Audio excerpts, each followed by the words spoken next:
Shalom saudara-saudara semua, kita mulai lagi pendalaman Alkitab kita dan masih di dalam seri pesan tersembunyi, tetapi hari ini subtemanya adalah siapa Allah kita? Who is our God, saudara-saudari? Oke, ya kita mulai aja. Saudara-saudari, saya mau menyatakan bahwa di dalam setiap peristiwa besar di Alkitab yang membuat suatu turning point, perubahan, selalu ada Tuhan di situ. Contoh, Daud mengalahkan Goliat, saudara, ketika dalam 1 Samuel 17:45, di situ Daud mau bertempur melawan Goliat, maka dia bilang, aku mendatangi engkau dengan nama Tuhan semesta alam. Daud melibatkan Tuhan, atau Daud melihat Tuhan di dalam pertempuran tersebut. Hasilnya, bukan hanya dia menang atas Goliat, saudari. Kita sering hanya terpaku pada hasil.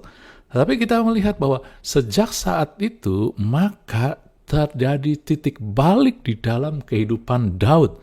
Sejak saat itu dia menjadi bagian dalam istana Israel, prajurit Israel, dan mendapat jalan untuk menjadi raja Israel, saudari. Oke ya? Dan kita tahu juga demikian juga Musa. Ketika dia dipanggil Tuhan, ya, di padang gurun, lalu dia disitulah dia bertemu dengan Tuhan, dia melihat kehadiran Tuhan walaupun di tempat tersembunyi, tetapi lewat di situ ketemu dengan Tuhan, maka hidupan dia berubah, saudara-saudari. Dia dipakai Tuhan. Demikian juga di dalam Daniel, kitab Daniel, Sadrak Mesak Abednego, ketika mau dimasukkan ke dalam dapur perapian, mereka melihat dan menyertakan Tuhan. Ketika mereka katakan, Allah yang kami puja sanggup. Mereka melihat kesanggupan, bukan melihat masalah perapian itu. Sama seperti Daud. Daud bukan melihat Goliat, tapi Daud melihat Tuhan. Daud melihat Tuhan dalam peristiwa itu. Sadrak Mesak Abednego melihat Tuhan yang sanggup di dapur perapian situ. Hasilnya bukan hanya sekedar mujizat mereka diluputkan dari dapur perapian, tapi sejak saat itu Sadrak Mesak Abednego diangkat dan dapat posisi yang penting. Demikian juga Daniel ketika mengartikan mimpi, dia melihat Tuhan, arti dia menyertakan Tuhan, Allah yang menyingkapkan rahasia-rahasia. Hasilnya bukan hanya dia bisa menyingkapkan mimpi daripada raja saat itu, tapi adalah dia sebagai orang buangan justru diangkat dapat posisi turning point, titik balik dari kehidupannya untuk dipakai lebih lagi, saudari. Amin. Dan juga itu terjadi dengan Yosua dan Kaleb. Satu ketika dalam kitab Bilangan 14 kita tahu bahwa Musa mengirim 12 pengintai dan 10 datang dengan kabar busuk. Kalau Anda baca di ayat sebelumnya yang kita tulis jadi apa yang terlihat di ayat di sini, saudara, 10 pengintai yang membawa kabar busuk, tidak satu kata pun menyertakan Tuhan, tetapi Yosua Kaleb bilang, jika Tuhan berkenan kepada kita, jika Tuhan pasti menyertai kita. Mereka melihat Tuhan di dalam pergumulan mereka. Mereka menyertai Tuhan. Walaupun saat itu mereka tidak jadi masuk, belum masuk, tetapi Yosua Kaleb akhirnya masuk juga 40 tahun kemudian. Tapi yang menarik adalah sejak saat itu kalau Anda baca Alkitab, Tuhan menaruh Yosua dan khususnya Yosua Kaleb dan khususnya Yosua pada titik balik kehidupan. Dia semakin dipakai Tuhan. Tuhan semakin angkat, saudara-saudari. Ya, dan akhirnya setelah masuk, maka Anda akan melihat juga bagaimana Kaleb pun disebut luar biasa. Oke ya, jadi Anda melihat bahwa Tuhan selalu hadir dalam peristiwa yang besar. Dan hasilnya peristiwa besar itu, atau ketika kita melihat Tuhan hadir, itu akan menentukan keadaan kita secara pribadi dan sekeliling kita, baik itu keluarga. Jadi menyadari kehadiran Tuhan di setiap momen kehidupan kita, baik enak maupun tidak enak, baik sukar maupun juga yang gak sukar, akan mengaktifkan, kuasa Tuhan udah ada, akan mengaktifkan kuasa Tuhan bekerja, saudari, untuk menyatakan kebesarannya. Yang menjadi masalah adalah kita terlalu sering tidak memiliki pola pikir yang melihat Tuhan hadir. Saudara, yang masalah adalah pola pikir.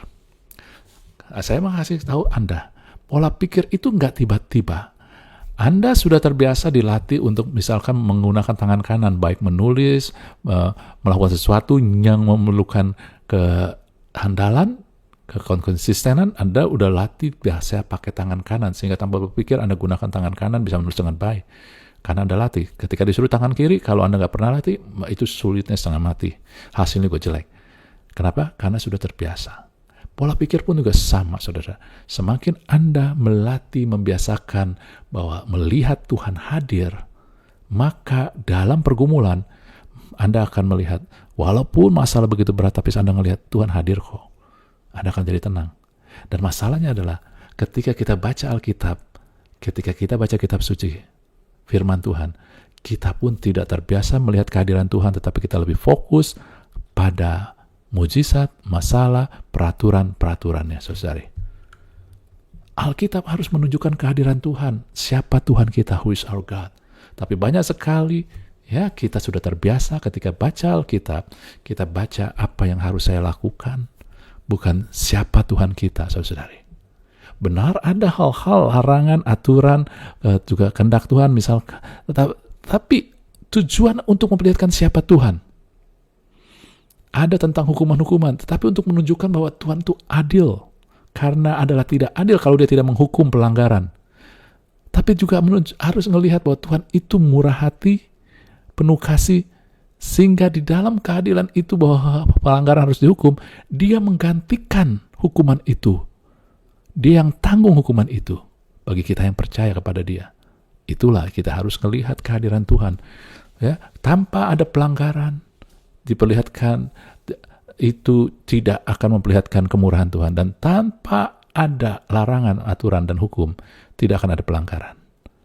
Anda melihat, larangan pelanggaran itu tujuannya memperlihatkan kebesaran, kasih, dan keadilan Tuhan, saudari. Nah, tapi kita fokusnya pada hukumannya. Kita akan dikutuk, kita akan susah, gitu, saudara. Nah, itu dia. Nah, saya akan memperlihatkan di sini bagaimana, saudara, Allah itu hadir dalam setiap kitab. Itu luar biasa. Contoh, kitab Kejadian, ini hanya beberapa, nggak semua, saudara, ya, karena terlalu banyak. Kitab Kejadian bukan hanya kitab penciptaan, tetapi juga menyatakan Elohim, Allah pencipta, Allah yang adalah hakim. Elyon adalah Allah yang maha tinggi. Anda ngelihat ayat-ayat di situ. El Shaddai, Allah yang maha kuasa. Ini hanya beberapa. Dalam Keluaran, Yehovah Rafa, Tuhan yang menyembuhkan. Yehovah Nisi, Tuhan panjiku ataupun Tuhan mujizatku. Di dalam Imamat, dia adalah korban sempurna, korban bakaran, sajian, penghapusan dosa, penebusan salah, keselamatan. Dalam Bilangan, dia adalah bintang yang menuntun dan tongkat yang melindungi, saudara. Dalam Ulangan, dia adalah yang tergantung, dia menjadi kutuk buat kita. Di dalam Yosua, dia panglima tentara Allah. Di dalam Hakim-Hakim, dia Yehovah Shalom, saudara-saudara. Di dalam 1 Samuel, dia Yehovah Syabaut, Tuhan semesta alam. Saya katakan bahwa ini bukan satu-satunya, bukan hanya ini hanya beberapa doang. Di Samuel bukan hanya Yehovah Syabaut, ada banyak lagi, ini hanya beberapa doang. Saudara, kemudian di 2 Samuel, terus sampai Ayub, Mazmur, Amsal, Kidung, Yesaya, Yeremia, saudara. Dia batu karangku, dia menentu hariku, dia gunung batuku. Saudara, sebelum saya lanjut ini, Anda ngelihat nggak? Sebelumnya, hari yang sebelumnya kita ngelihat dalam beberapa minggu lalu, 2 minggu lalu kita melihat ayat pasal paling panjang, Mazmur 119. Lalu di setiap stansa, Mazmur 119 ayat pasal terpanjang ada 22 stansa. Satu stansa ada 8 ayat. Lalu kita ambil tema-temanya setiap stansa itu apa. Jadi ada 22 tema. Ketika kita baca tema-temanya, kita jadi tertekan karena itu bicara hukum Taurat, bicara tentang peraturan, kita mencintai. Tetapi ujung-ujungnya di ayat yang terakhir, Mazmur 119 ayat 176, di situ akhirnya Mas menyadari dia nggak sanggup, dia butuh juru selamat karena dia nggak sanggup. Tapi ketika Anda ngelihat kehadiran Tuhan lewat pasal-pasal, lewat di setiap kitab Anda melihat siapa Tuhan, maka kita akan tenang, bukan cemas. Oh, Tuhan batu karangku, Tuhan penyembuhku. Lihat, kita menyalahkan hidup. Oh, Tuhan gunung batu penebusku dalam Mazmur. Tuhan gembalaku, Tuhan saudara yang dalam kesulitan, sahabat yang mengasihi, gak pernah tinggalin kita. Batu kasih karunia, kekasihku yang terkasih dalam kidung agung. Yang kudus, perjanjian umatnya, tabibku. Anda akan semakin tenang ketika Anda baca melihat siapa Tuhan dalam setiap kitab. Di Alkitab, saudara. Lanjut di dalam perjanjian baru pun sama. Ya, Matius bilang Immanuel. Orang lebih banyak mau Tuhan memberkati, tapi Tuhan lebih mau dikenal Immanuel. Tuhan menyertai, karena ketika Tuhan menyertai, saudara-saudari, apa yang kelihatannya hari itu bukan berkat, tapi Tuhan ubah menjadi kebaikan, membawa kebaikan. Karena penyertaan Tuhan. Dalam penyertaan Tuhan kita diubahkan menjadi lebih kuat, lebih baik. Markus bilang dia Maha Kudus yang dari Allah. Lukas bilang dia juru selamat, tanduk keselamatan. Yohanes firman Allah yang hidup, anak domba Allah, terang manusia. Kisah para rasul, dia yang kudus, yang adil, raja dan juru selamat Tuhan atas segala sesuatu. Roma, pembebas Allah yang memberkatiku. Terus saudara dari 1 Korintus, 2 Korintus, Filipi, semua dia seorang hamba, dia gambaran Allah yang terlihat, Tuhan yang bawa damai, pengharapanku, hakim yang adil, Allah yang agung. Dia memberi referensi dalam kitab Filemon bagaimana dia bilang bahwa dia menanggung. Kalau Onesimus adalah kita, berhutang, maka dia yang tanggung. Tuhan adalah Allah yang menanggung jawab, kasih referensi buat kita, saudara, untuk memulai sesuatu yang baru. Dulu kita gagal, tapi sekarang Tuhan kasih referensi. Aku kasih referensi buat dia, buat Onesimus, buat Anda dan saya. Wow, luar biasa, dia imam besar agung.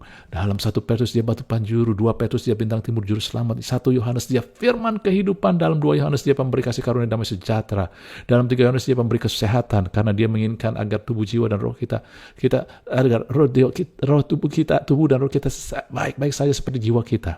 Hidup kita baik-baik aja seperti jiwa kita. Yudas dia adalah dasar iman yang paling suci, dan Wahyu dia penguasa, raja segala raja, awal yang akhir, pohon kehidupan, anak domba yang telah disembelih yang setia dan yang benar, dia adalah bait suci, saudara. Anda ngelihat ketika kita baca Alkitab, seringkali kita lebih fokus pada peraturan, larangan, kejadian-kejadian yang luar biasa ataupun yang buruk, daripada melihat siapa Tuhan.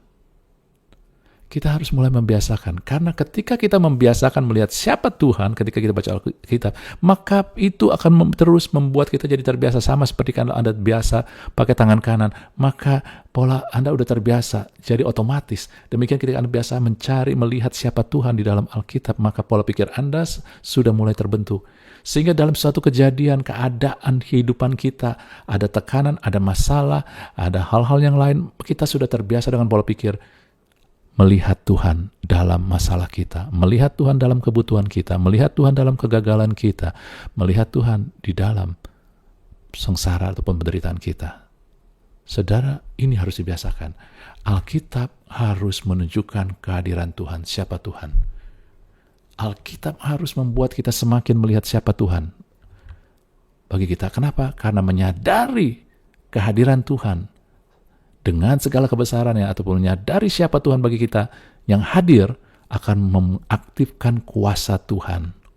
Dan kuasa itu akan menyatakan kebesarannya, saudara. Kuasa itu sudah ada, tapi harus diaktifkan. Aktifkan adalah semakin kita melihat siapa Tuhan yang hadir, ya, maka itu.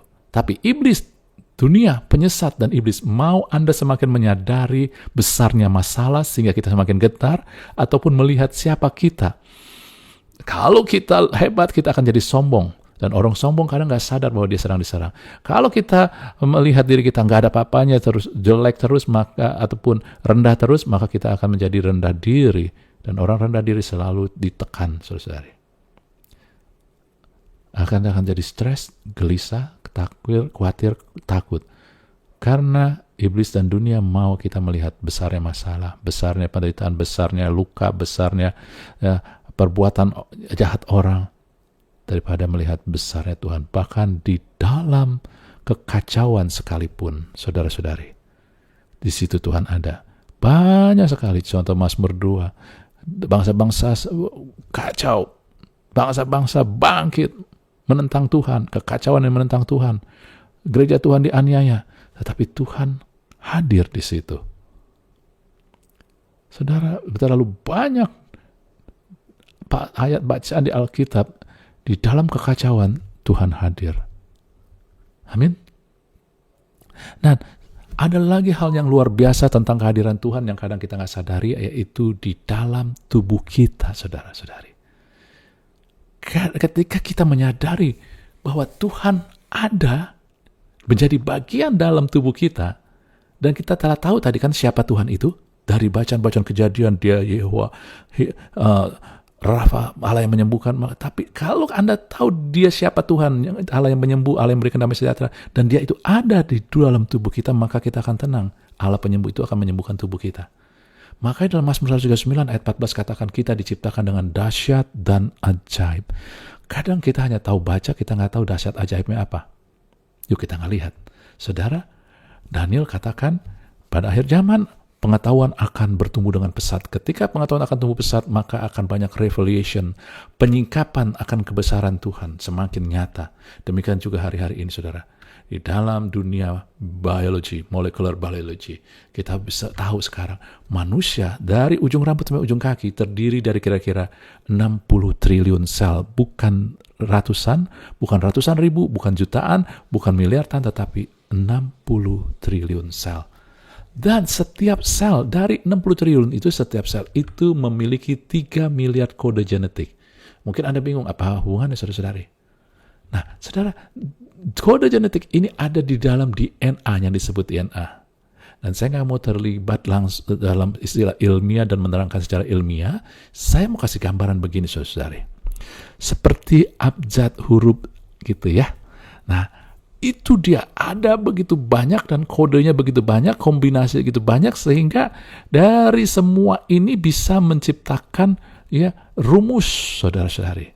Jadi di 60 triliun sel ada 3 miliar kode genetik, maka itu kalau dikombinasikan bisa menulis suatu rumus, satu resep, saudara. Dan resep inilah yang dibawa di kode genetik. Jadi kalau orang tuanya kulitnya kuning, ras kuning, ibunya kuning, bapaknya kuning, ras kuning, kulit kuning, gitu ya, maka rumus genetiknya ras kuning itu tercipta sehingga anaknya pun dihasilkan berdasarkan rumus tersebut.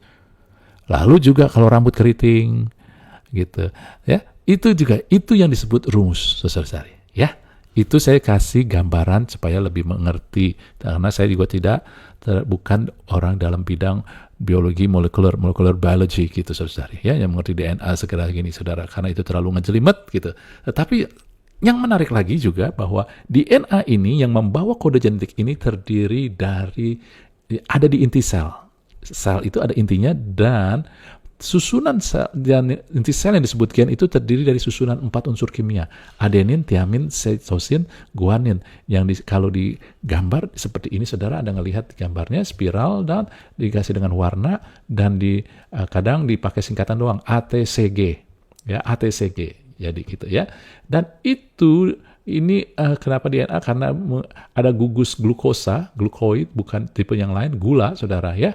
Dan itu ada nukleoid, sistem nukleus gitu, inti sel, asid gitu ya. Nah, itu istilah-istilah itu nggak usah perlu itu, saudara nggak perlu tahu. Tetapi begini, DNA ini yang membawa mapping, rumus genetik, saudara. Ya, di dalam tubuh kita, dan setiap orang berbeda. Ini, saudara, terdiri dari adenin, tiamin, cytosine, dan berulang. Gitu, saudara ya. Nah, kombinasinya juga banyak macam. Tetapi di sini akan dibangun jembatan. Dari 4 unsur kimia ini bisa terjadikan rumusan miliaran. Nah, untuk menerangkan ini saya akan kasih video. Saya ambil, ada di YouTube, saya lupa dari mana, tapi sekilas doang, sepotong doang. Anda perhatikan ini ya. Kalau suaranya tetap bisa ada, saudara, saya harap ada suaranya ya. Oke, kita lihat aja videonya.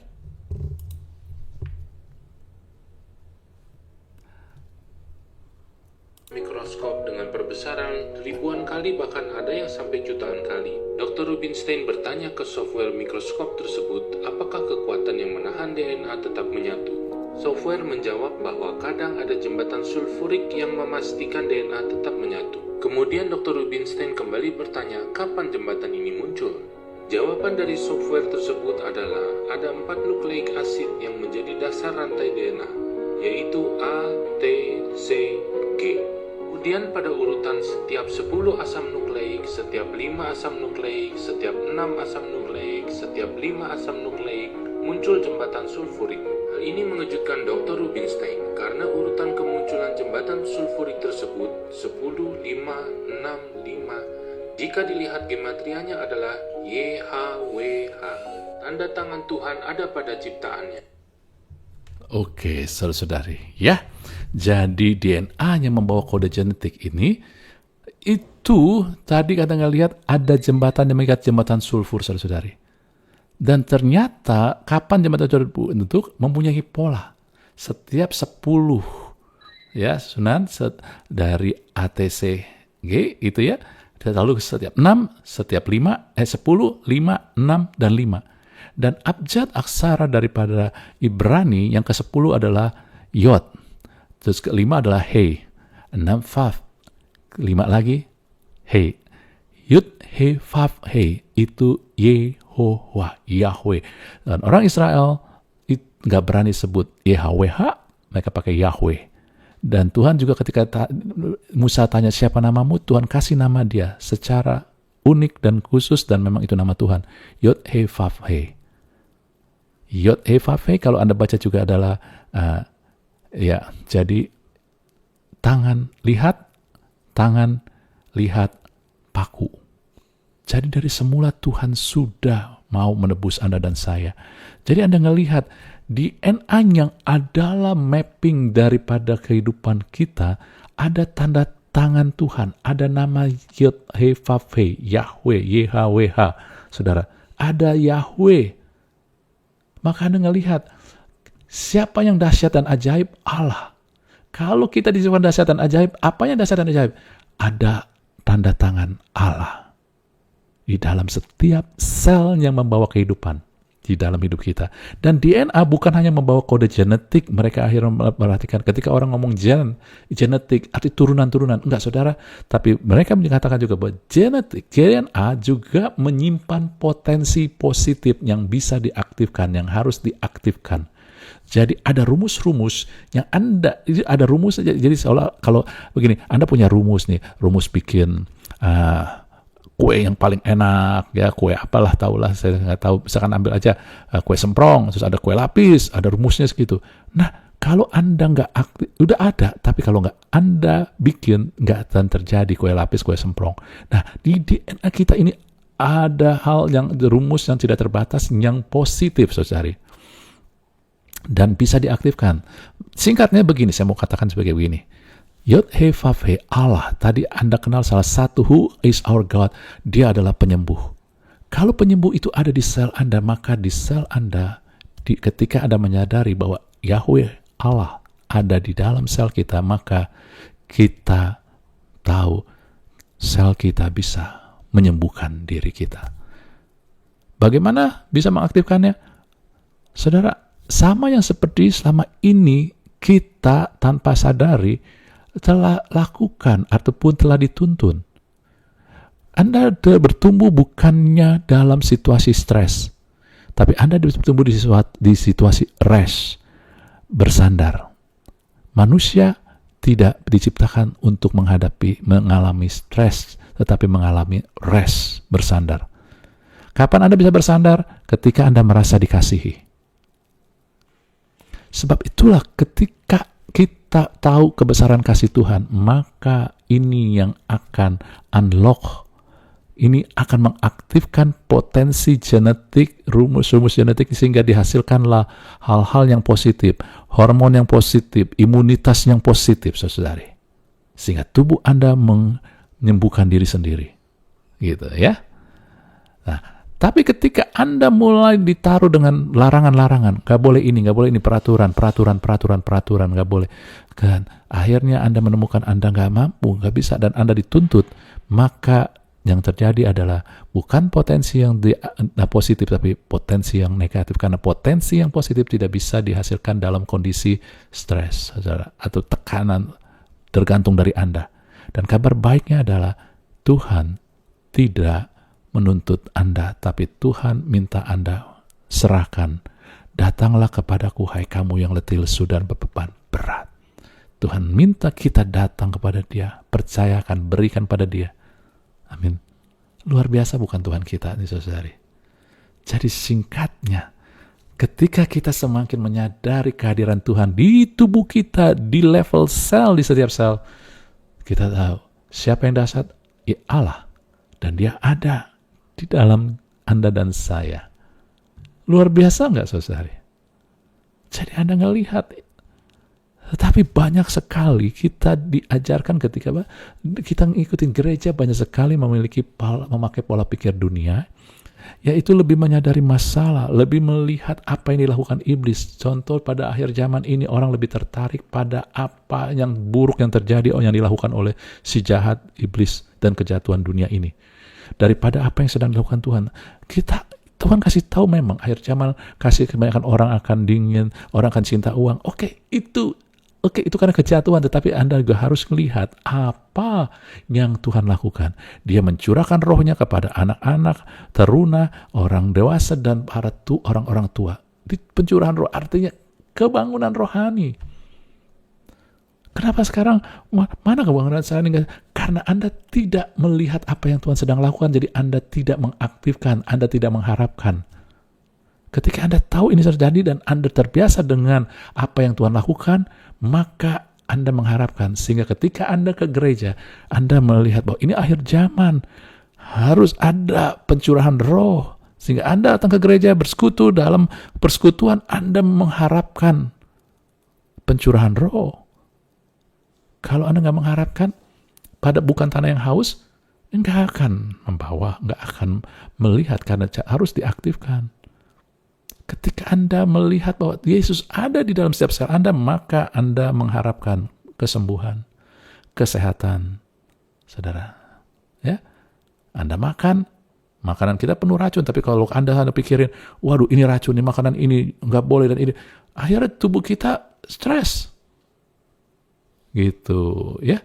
Tapi ketika kita mulai ngelihat, kita makan, kita berdoa, Tuhan, Engkau turut bekerja, ini aku mendeklarasikan bahwa makanan ini datang dari Tuhan, dan segala sesuatu dari Tuhan tidak akan membahayakan tubuhku.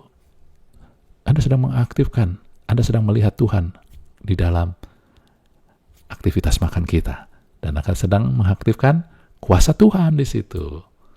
Mengerti situ ya saudara? Akhir zaman banyak orang fokus kepada apa yang dilakukan iblis, sehingga menimbulkan kekhawatiran, nggak damai, nggak rest. Kita ngelihat, wah nanti ada tanda-tanda 666 gitu, macam-macam bentuknya.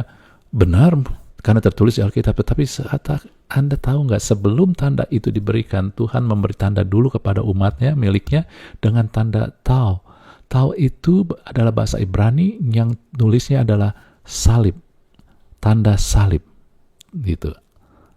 Bahasa Ibrani awalnya tanda salib, saudara. Jadi yang diberi tanda tidak bisa ditandai lagi 666. Itu yang Tuhan lakukan. Kita heboh dengan segala hal yang dilakukan iblis, membuat kita khawatir, tekan. Waktu kita ngomong sih, kita tenang, tapi di dalam hati kita, tanpa kita sadarin, kita nggak membiasakan diri melihat kehadiran Tuhan, melihat campur tangan Tuhan, saudari. Dan hasilnya, kita stres dan tidak mengaktifkan kuasa Tuhan. Jadi ketika kita menyadari, semakin menyadari kehadiran Tuhan dalam tubuh kita, maka mengaktifkan kuasa Tuhan bagi tubuh dan jiwa kita. Amin, saudara? Jadi kita ngelihat tadi, Alkitab, baca Alkitab, harus melihat siapa Tuhan. Semakin kita melihat siapa Tuhan, kita akan semakin menyadari siapa Tuhan bagi kita. Dalam masalah kita, akhirnya kita mulai sering terbiasa. Ada masalah, kita melihat ada Tuhan di situ. Siapa Tuhan bagi masalah kita? Dia penolong, dia yang melewati kita melalui masa sulit, dia membuat kita menjadi teguh, dia yang akan membela kita, yang tidak akan memalukan kita, akan membuat kuasa Tuhan bekerja untuk menyatakan kebesarannya. Dan tubuh kita juga, kita semakin menyadari kehadiran Tuhan di tubuh kita, saudara, maka Anda tahu, Anda dan Tuhan itu satu, seperti kepala dan leher, betul? Allah, Yesus adalah kepala, kita adalah tubuhnya, disatukan melalui leher memang, tapi tubuh satu, dan dialirkan dari itu. Jadi Yesus ada dalam kita satu. Kalau Yesus bisa menyembuhkan, maka tubuh Anda pun, setiap sel tubuh Anda bisa menyembuhkan. Amin. Sebab itulah, semakin menyadari kehadiran Tuhan, baca Alkitab dengan melihat siapa Tuhan, bukannya tentang yang lain, karena Alkitab adalah tentang siapa Tuhan. Itu akan mengaktifkan. Jadi kuasanya sudah ada, tapi perlu diaktifkan. Jangan dorman, saudara. Amin. Renungkan itu, ini suatu hal yang luar biasa. Ya, kalau Anda nggak ngerti, ulangin lagi. Biar Anda tangkap karena ini menjadi suatu revelation, penyingkapan yang luar biasa, maka Anda tahu betapa dahsyat kuasanya yang bekerja di tengah kita. Efesus katakan itu. Amin. Kiranya Tuhan berkati kita. Haleluya.